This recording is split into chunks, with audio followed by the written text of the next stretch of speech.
हाय दोस्तों, मैं अनिल आप सभी का आपके अपने चैनल में स्वागत करता हूं। आइए हम सभी एक प्रश्न देखेंगे जो कि क्षेत्रमिति से है और आयतन पे आधारित प्रश्न है। क्षेत्रफल और आयतन से संबंधित प्रश्न पूछा गया है और ये प्रश्न आपको जानकर ताज्जुब होगा कि ये 2 अंकीय प्रश्न बिहार विद्यालय परीक्षा समिति के लिए काफी इम्पोर्टेंट हैं। मैं आपको बताऊं कि ऐसे प्रश्नों को सॉल्व करना काफी आसान होता है और इस टाइप के प्रश्न बार बार पूछे जा सकते हैं। केवल थोड़े से शब्द परिवर्तन किए जाएंगे, नए प्रश्न बन जाएंगे, या थोड़ा सा डाटा परिवर्तित किया जाएगा और नए प्रश्न बन जाएंगे। मैं आपको वो भी डाइवर्सिटी बताऊंगा। पहले प्रश्न को हल करके हम सभी सीखते हैं, ठीक है ना। तो आइए देखते हैं प्रश्न क्या दिया है। कहता है किसी ठोस घनाभ जिसकी विमाएं अर्थात भुजाएं 9 सेमी 11 सेमी गुणा में दिया हुआ है और 12 सेमी। ऐसा इसलिए दिया गया है कि मैं बताऊंगा कि इसका औचित्य क्या है। ये गुणा में देने का मीनिंग है कि विमाएं जो दी गई हैं वो आयतन पर आधारित प्रश्न है, इसलिए ऐसी विमाएं दी गई हैं। अन्यथा लंबाई चौड़ाई तथा ऊंचाई करके दी गई होती। इसमें भी लंबाई चौड़ाई तथा ऊंचाई करके दी जा सकती हैं को पिघलाकर अर्थात कि उसे गर्म करके पिघलाया गया और फिर 3 सेमी व्यास वाले कितने गोले बनाए जा सकते हैं। तो पहले एक चीज समझते हैं।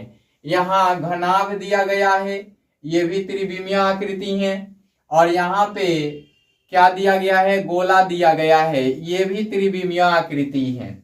दोनों के आयतनों को निकालेंगे और दोनों के आयतनों को बराबर करेंगे और नंबर बराबर कर देंगे तो ये बराबर हो जाएगा। जिसका आयतन अधिक होगा, मान लिया कि घनाभ का आयतन अधिक होगा तो गोले का आयतन कम होगा तो ज्यादा गोले बनेंगे। इसीलिए पूछा हुआ है पिघलाकर 3 सेमी व्यास वाले कितने गोले बनाए जा सकते हैं, अर्थात कि गोला का जो आयतन होगा वो छोटा होगा। तो गोला का आयतन छोटा होगा तो एक से अधिक गोले बनेंगे। तो इसलिए मान लेंगे कि गोले की संख्या जो होगी वो n होगी, है ना। तो आइए देख लेते हैं प्रश्न को सॉल्व करने का तरीका। यहां लिखते हैं हल। दिया है या दिया गया है ऐसा लिख लेंगे। फिर क्या लिखेंगे, घनाभ जिसकी विमाएं, है ना। तो घनाभ की विमाएं, घनाभ की विमाएं कितनी दी गई हैं, 9 सेमी, मैं सीएम लिखता हूं, इंटू 11 सीएम इंटू 12 सीएम ऐसा दिया गया है। बाकी आते हैं आगे की ओर। गोले का व्यास, गोले का व्यास कितना दिया गया है, 3 सीएम दिया गया है। पूछा क्या गया है, कितने गोले बनाए जा सकते हैं। तो गोलों की संख्या बराबर, गोलों की संख्या बराबर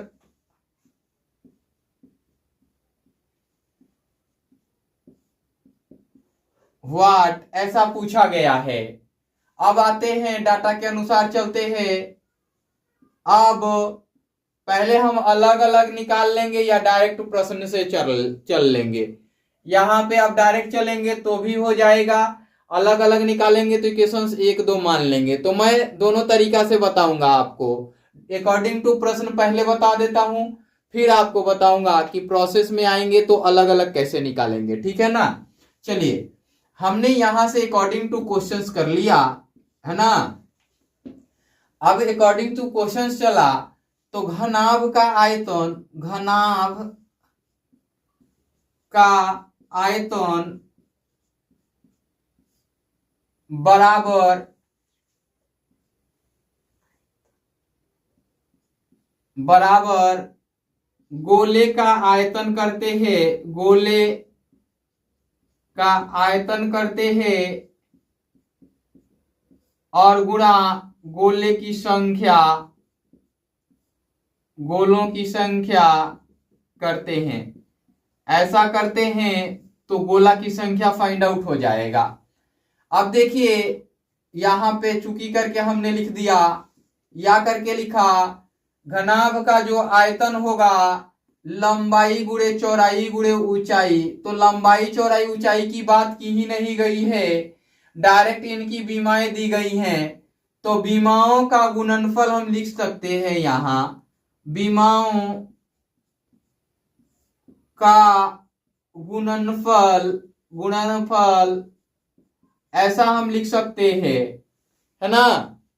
और गोले में लिख सकते हैं 4/3 पाई आर स्क्वायर लिख सकते हैं गोले का आयतन। यहां पे डी दिया गया है, पाई आर क्यूब हो जाएगा, सॉरी ये 4/3 आयतन निकालने के लिए क्यूब हो जाएगा। गोलों की संख्या जो होगा वो गोलों की संख्या लिख दी जाएंगी। अब विमाओं का गुणनफल अर्थात कि 9 cm गुणे 11 cm गुणे 12 cm बराबर 4/3, पाई का मान 22/7 लिख लेते हैं।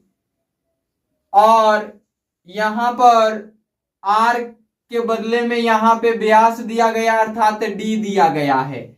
हम सभी जानते हैं कि d/2 होगा, तो 3/2 सेमी का क्यूब हो जाएगा इंटू गोलों की संख्या हो जाएगी।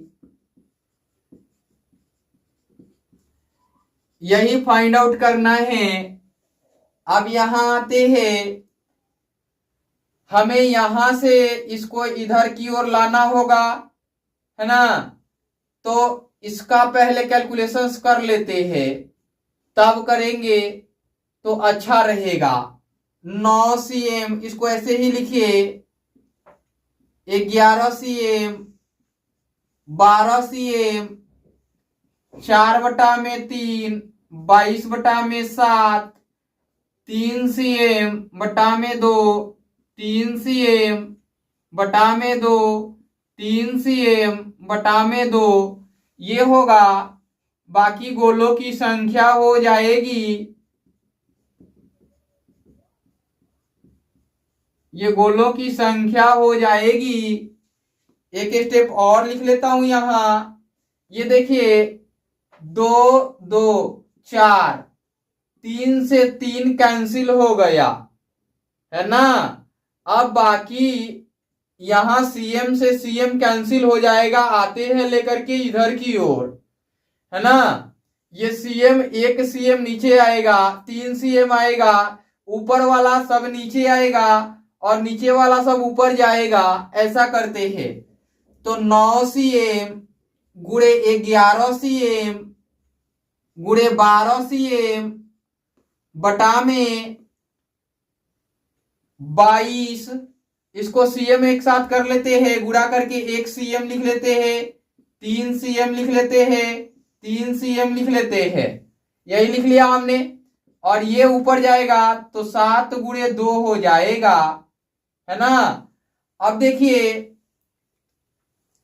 देखिए क्या करना है, सीएम से सीएम कैंसिल हो जाएगा, सीएम से सीएम कैंसिल, सीएम से सीएम कैंसिल।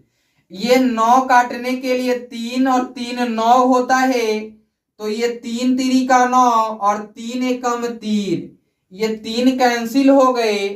अब देखिए यहां 11 है, तो 11 दूना का 22 और 2 छंग के 12, 2 से 2 काट लीजिए, 12 छोड़ दीजिए, है ना। इसको बराबर करके हमने क्या लिख लेना है, गोलों की संख्या। क्या लिख लेना है, गोलों की संख्या। ये आपको समझाने के लिए मैं इतना टाइम ले रहा हूं, अन्यथा डायरेक्ट बनाना हो तो 2 मिनट काफी है इस सवाल के लिए, ठीक है ना। यहां मैं इसको करता हुए से अब देखिए 1 है गुणा में 12 है गुणा में 7 है, नीचे कुछ नहीं बचा हुआ है, यहां पे सब कट गया है ना। तो हम ऊपर की ओर लिखते हैं, या एक तो लिखेंगे नहीं, एक का गुणा करे भाग करे कोई फर्क नहीं पड़ता, 12 गुणा 7 लिखते हैं। तो 12 गुणा 7 बराबर गोलों की संख्या, गोलों की संख्या ये हो जाएंगी। अब ये गुणा करेंगे तो इसलिए गोलों की संख्या जो होंगी वो 84 84 होंगी। यही उत्तर हो जाएगा इसका। बाकी आइए, हमने कहा आपको कि 2 तरीके से बताऊंगा मैं, तो दूसरा तरीका भी देख लीजिए इक्वेशंस मान के कैसे बनाते हैं। बाकी उम्मीद करता हूं समझ आया होगा। नहीं समझ में आए वीडियो को बार बार रिवाइंड करके देखिए, अर्थात पीछे की ओर जाकर के देखिए, बैक कर स्केप लगा करके। चलिए आइए देखते हैं दूसरे तरीके से।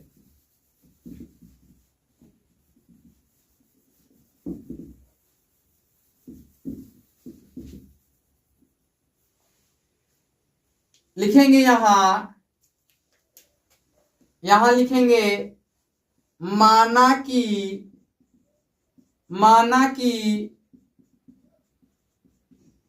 गोलों की संख्या बराबर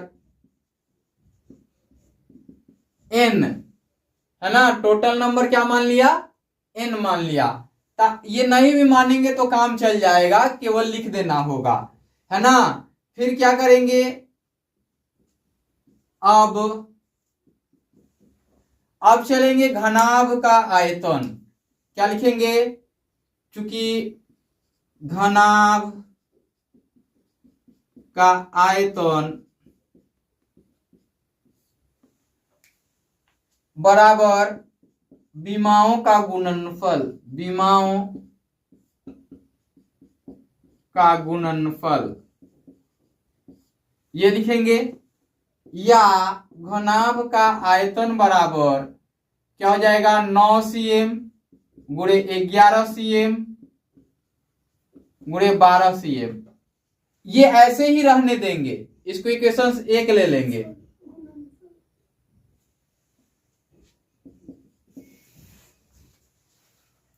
गुणनफल है, अब ये ऐसे ही रहने देंगे। अगर इसको गुणा करके लिखेंगे ना तो आप कंफ्यूज हो जाएंगे। मुझे गुणा करने में दिक्कत नहीं है। देखिए 12 9 108 है, और 108 को 11 से गुणा करना आसान होता है। 8 8 और 1 और फिर ये 1, इतना होगा गुणा करके ये। तो हमें दिक्कत नहीं है, क्योंकि हमें कॉन्सेप्ट मालूम है, आपको दिक्कत हो जाएगी। बाकी इसको हम डायरेक्ट इक्वेशन 1 मान लेते हैं, है ना। ये आसान हो जाए इसके लिए हम कर रहे हैं। यदि नहीं भी 1 मानेंगे तो भी हो जाएगा, तो 1 नहीं भी मानिए, बाकी अकॉर्डिंग टू प्रश्न चल लेंगे ना तो हो जाएगा। फिर क्या करेंगे, फिर गोले का आयतन बराबर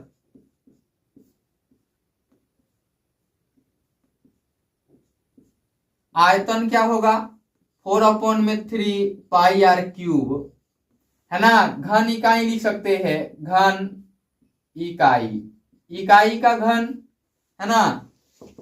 अब या गोले का आयतन बराबर 4/3 और पाई का मान 22/7 और आर का मान 3/2 सेंटीमीटर का क्यूब, है ना। अब घन का इकाई हो गया घन वाला।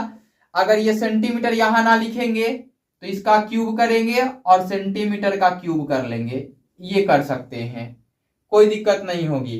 यहां पे ये एक स्टेप में ही रहने देते हैं। अब एक चीज देखिए कि यहां दोनों निकल गया। अब अकॉर्डिंग टू प्रश्न आएंगे, अकॉर्डिंग टू प्रश्न आएंगे तो क्या करना होगा, अब दोनों का बराबर करना होगा और विमाओं की संख्या लेनी होगी। तो पुनः अकॉर्डिंग टू क्वेश्चंस, है ना, ये क्वेश्चंस के अकॉर्डिंग आएंगे। तो क्या होगा, चूंकि घनाभ का आयतन बराबर n इंटू गोले का आयतन।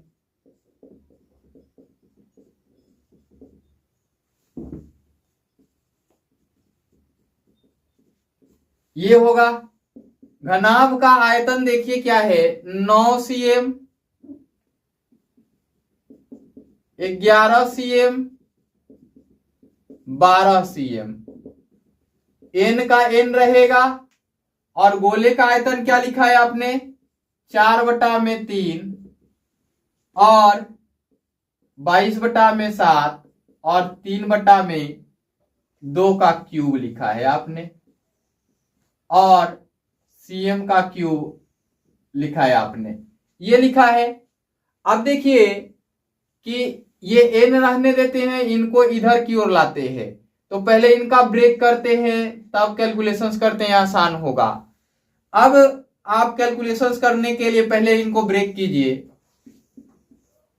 9 cm, 11 cm, 12 cm, n गुणा 4/3, 22/7,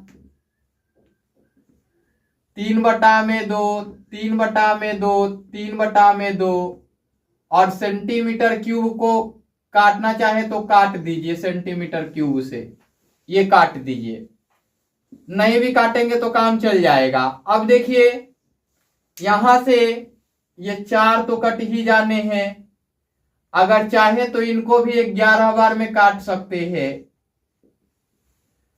3 से 3 भी कट जाने हैं, है ना। अब तो दिख गया होगा। अब ये 9, ये cm यहां भी कट जाएगा ना जी, ये cm कट जाएगा, ऊपर कटा है तो यहां पे नहीं लिखेंगे, अब यहां पे इंटू लिखेंगे, इंटू लिखेंगे, इंटू लिखेंगे, क्योंकि ऊपर तो काट दिया हमने। 9 गुणा 11 गुणा 12, नीचे हमने क्या लिखना है, 11 गुणा 3 गुणा 3, ऊपर में अब हमें क्या लिखना है, 7, ये लिखना है और ये n हो जाएगा। अब देखिए कि हमने क्या करना है, 11 से 11 को काट देना है, 9 से 9 को काट देना है, n बराबर क्या मिलेगा आपको, 84 मिल जाएगा। यही आपका उत्तर हो जाएगा। अतः गोलों की